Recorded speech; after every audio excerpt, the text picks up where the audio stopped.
MRPS అధినేత మందకృష్ణ మాదిగపై మాజీ MP Harsha Kumar fire అయ్యారు. మందకృష్ణ మాదిగ తనపై అసత్య ఆరోపణలు, అవాస్తవాలు మాట్లాడుతున్నారని అన్నారు.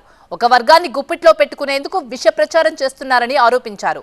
తానెప్పుడు జాతిని అమ్ముకొని బతకలేదని, అన్ని పోరాటాల్లోనూ అన్ని పార్టీలతోనూ పోరాటం చేశారని ఆయన గుర్తు చేశారు. ఎస్సీ వర్గీకరణ చేసే హక్కు కేంద్రానికి, సుప్రీంకోర్టుకు లేదని, పార్లమెంట్లో 341 ఆర్టికల్ సవరణ ద్వారానే అమలు సాధ్యమవుతుందన్నారు హర్షకుమార్. మందకృష్ణ గారికి జై భీమ్. నా మీద నా పేరు ఎత్తడానికి కూడా ఆయన ఇష్టపడలేదు, అంత ఇదిగా కనపడుతున్న ఆయనకి. కానీ ఒక విషయం ఏంటంటే, ఆయన చెప్తున్న విషయాలన్నీ కూడా నా మీద ఆరోపణలు చేశారు. తెలుసుకునుకోకుండా నా మీద ఏదో రెప్పం వేసేసి నేనేదో చేసేసానని చెప్పడం అంత సబబు కాదు. రాజశేఖర రెడ్డి గారు ఉన్నప్పుడు కాంగ్రెస్ నుంచి ఎందుకు రిజైన్ చేయలేదంటే, నా మాట చెల్లింది కాబట్టి నేను రిజైన్ చేయలేదు. రాజశేఖర రెడ్డికి ఎగ్నిస్ట్గా నా మాట చెల్లింది కాంగ్రెస్ పార్టీలో.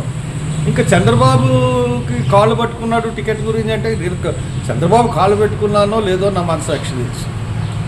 నేనేమీ వెంకయ్య నాయుడు కాళ్ళ మీద పడిపోలేదు కదా, లేకపోతే మోడీ కాళ్ళ మీద పడిపోలేదు కదా, కిషన్ రెడ్డి కాళ్ళ మీద పడిపోలేదు కదా.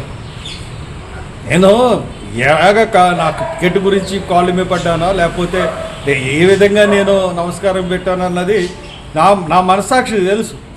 నేను జాతి నమ్ముకుని ఎప్పుడు కూడా బతకలేదు. జాతి నమ్ముకుంటే నేను ఈ స్థాయిలో నేను ఎందుకు పోరాటం చేస్తాను? సుప్రీంకోర్టును మేనేజ్ చేసి తీర్పు ఇవ్వడం కాదు, 341 అమెండ్ చేయండి, అన్ని రాష్ట్రాల ఒపీనియన్లు తీసుకొచ్చండి.